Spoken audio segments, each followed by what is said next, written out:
Chapter 1. Your thoughts determine how you view life, and that's why you need to learn how to control them.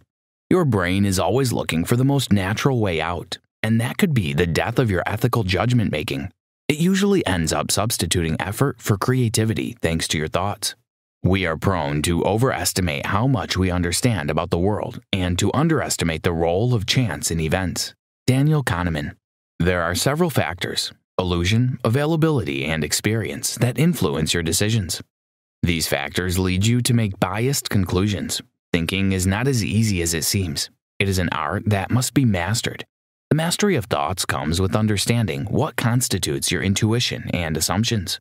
Experiments and facts shape the way you think, and this is why you should know when to switch between intuition and empirical facts.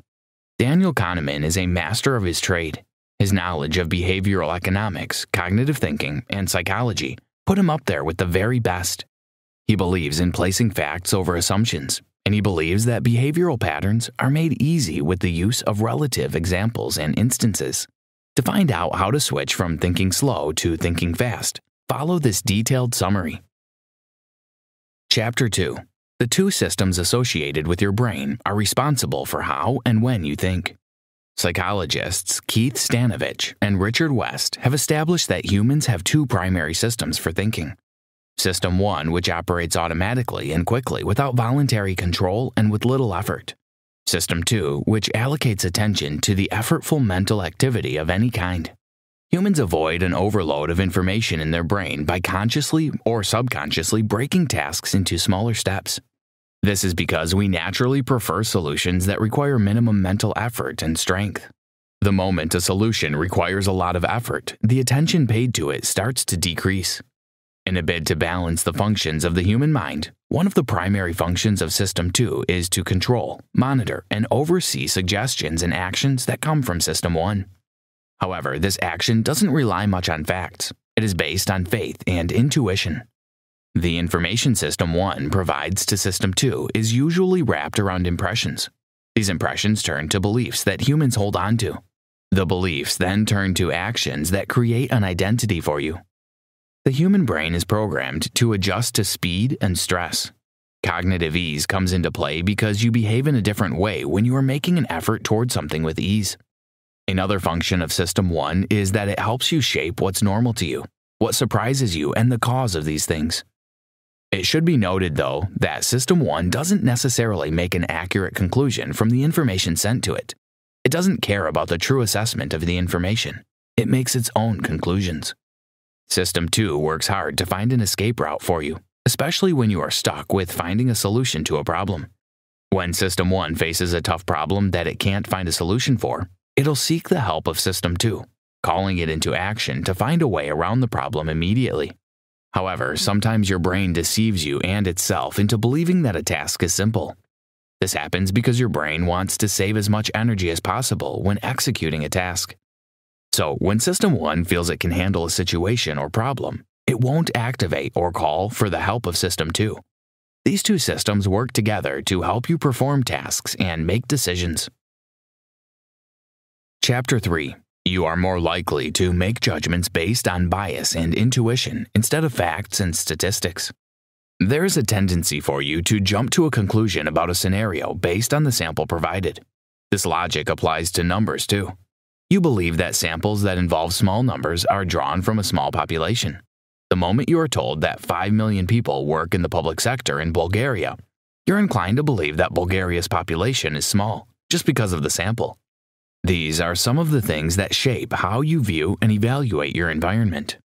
The anchoring effect occurs when a particular value for an unknown quantity influences your estimate of that quantity. Humans place value on something because of what anchors the number associated with it. Amos Tversky and Daniel Kahneman both invented a fortune wheel that was rigged to stop at 10 or 65.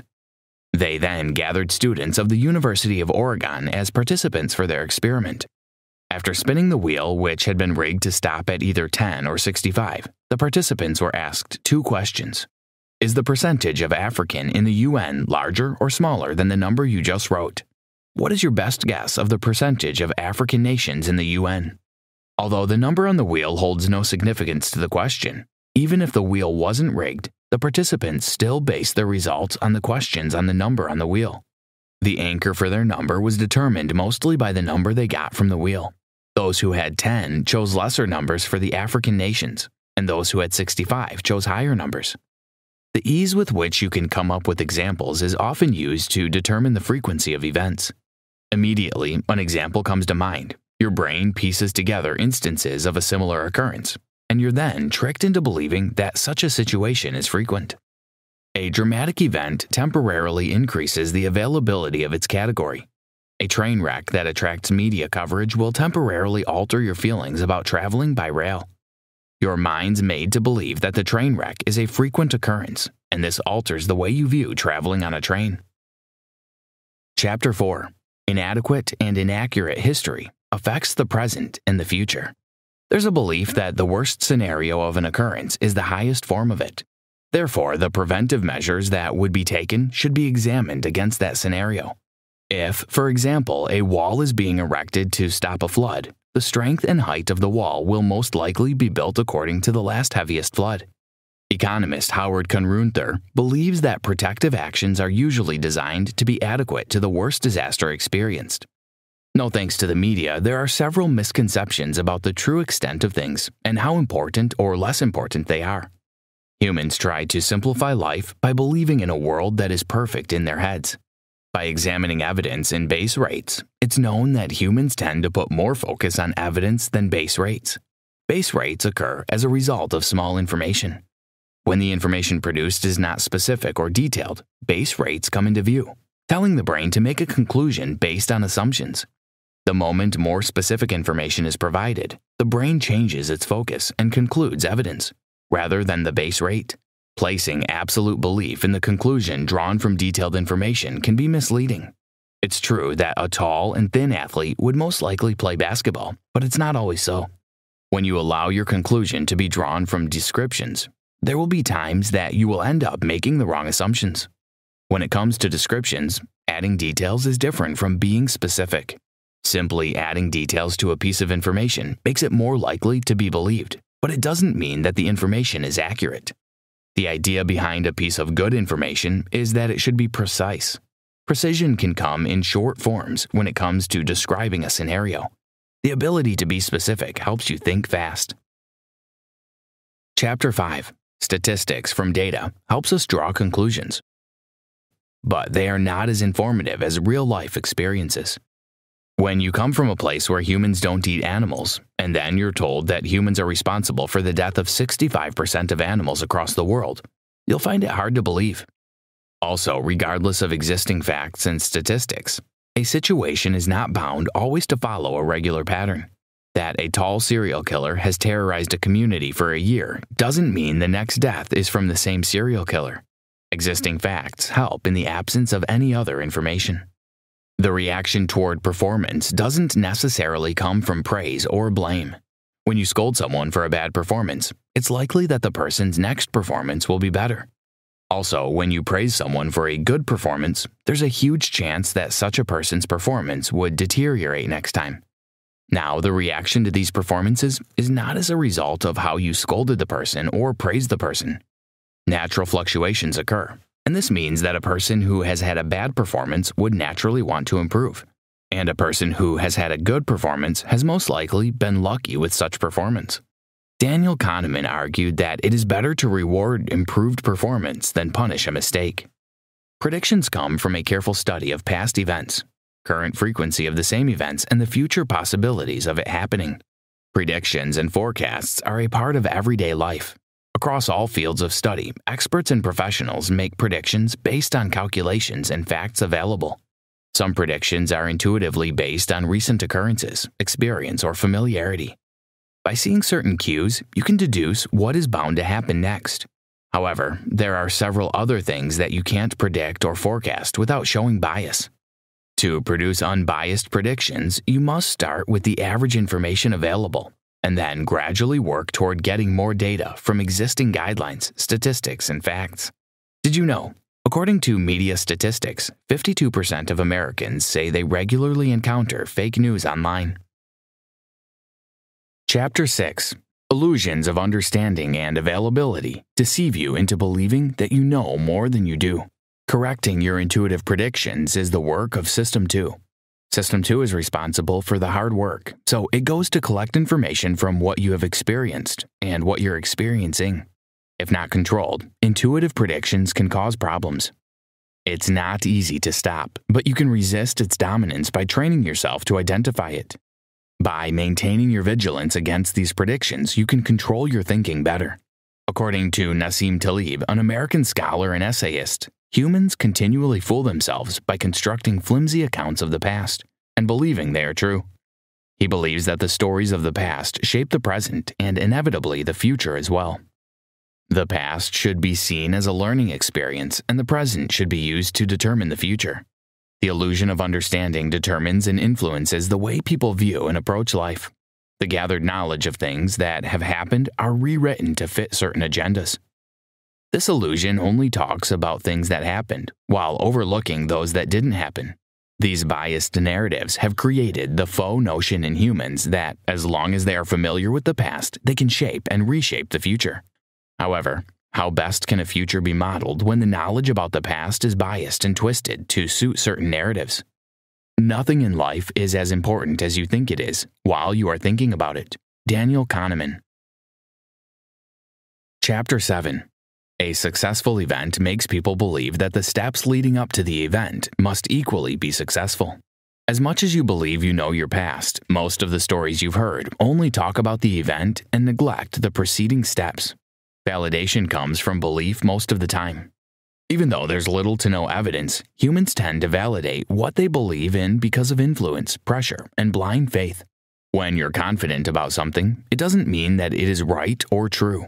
It only means that since your System 1 has found it easy to process the information, it jumps to conclusions. What you see is all there is. WYSIATI is an approach employed by System 1 when it wants to do lazy work. The illusion of validation keeps human beings biased in judgment making. Structured impressions that have a well-planned formula are better than intuition and assumptions. When you have a roadmap that buttresses your impressions, always take it over your intuition. Intuitions give you biased judgments, while formulas give you a guideline towards approaching a task. In normal situations and conditions, it is okay to trust your basic intuition. The moment you change the environment, however, you should become more careful and rely on facts. Change of environment means you have to learn new things, and since your intuition is primarily based on stored information, it won't be advisable to rely on it. The best-case scenario is not the only scenario worth studying. Humans tend to plan, initiate, and execute projects based on facts and stories available from the best-case scenario. To successfully plan, a lot of conditions should be evaluated by taking into account similar cases that were successful or unsuccessful. Optimism as a defense mechanism against doubt is an art that needs to be mastered. Having disregard for doubt breeds confidence as well as overconfidence. The best thing to do is to moderate your optimism by employing the pre-mortem tactic. The pre-mortem tactic allows you to assume that a project has failed. By pretending the project has failed, your brain works continuously to discover reasons why the project failed. In doing so, you're exposed to probable faults and loopholes that you can fix. Chapter 8. The value you place on properties and happiness is determined by whether you own them or not. The value of something is determined by the current situation of the person who wants the thing. When you're rich, the things you can afford hold value to you. But when you're not, their value decreases because you can't afford them. The value you attach to whatever you own is greater when you see the same thing elsewhere, because the things you own are worth more to you.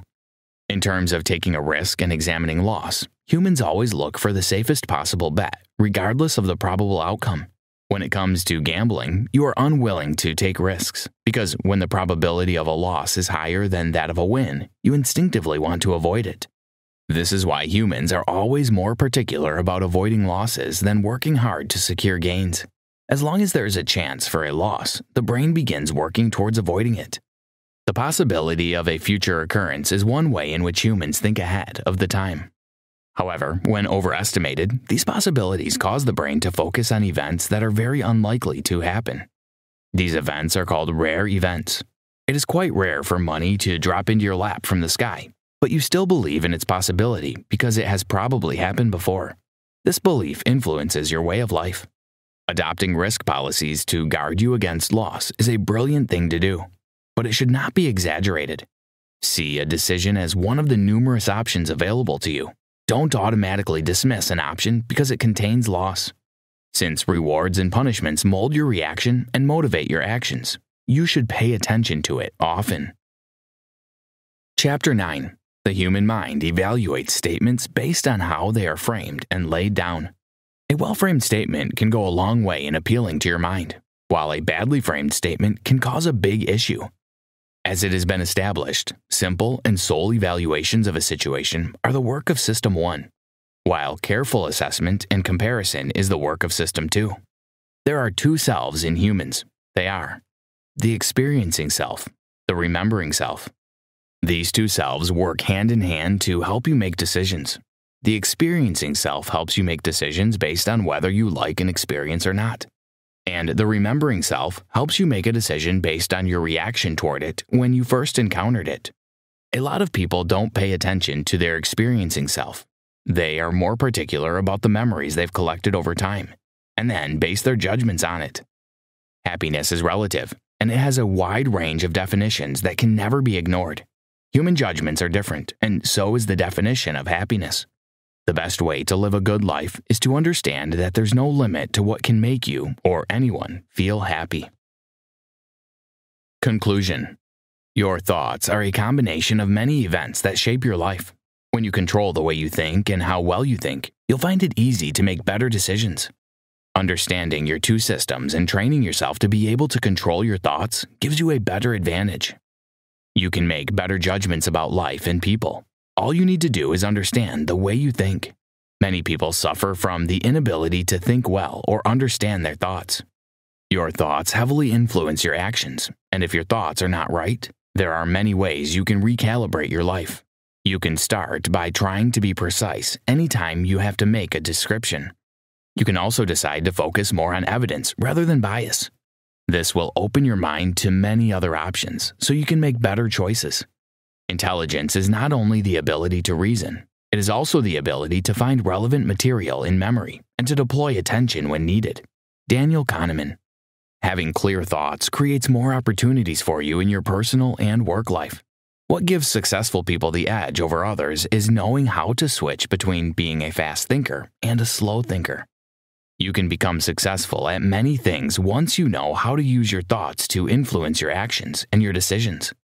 There's no magic recipe for success. You need maximum focus, determination, and the right mindset.